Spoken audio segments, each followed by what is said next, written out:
له افغان ځوانانو سره د اسلامي امارت د واکمنۍ ناوړه چلند زړونه خفه کړل.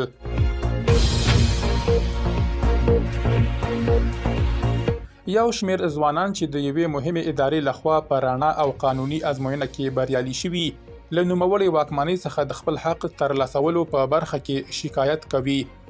دوی وایي سره له دې چې خپلې وړتیاوې یې ثابتې کړې، خو د ګمارنې بهیر یې له اوږد ځنډ او ناڅرګنده لاملونو سره مخ دی.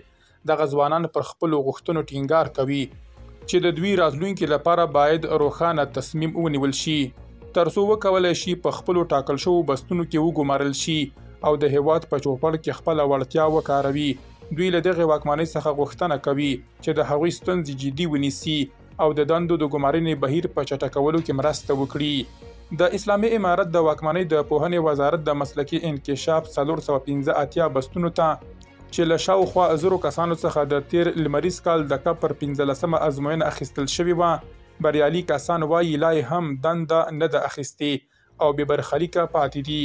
دغو بستونو ته چې د افغانستان له بېلابېلو ولایتونو څخه نمایندان بریالي شوي، دوی په ګډه یو لیک یوې رسنۍ ته لیږلی. د ازموینې د اوږد او قانوني بهیر له لارې بریالي شوي خو ګمارل شوي نه دي او بې برخلیکه پاتې دي. په وزارت کې اړوند چارواکو ویلي تاسو د تنقیص برخه نه یئ، خو ګمارنه مو د ناڅرګنده لاملونو له وجې ځنډېدلې ده. د مسلکي انکشاف کادري بستونو ته دغه بریالي شوي ځوانان د خپل برخلیک د روښانېدو او په خپلو بستونو کې د ګمارل کېدو غوښتنه کوي. درنو لیدونکو له ملتیا مو مننه.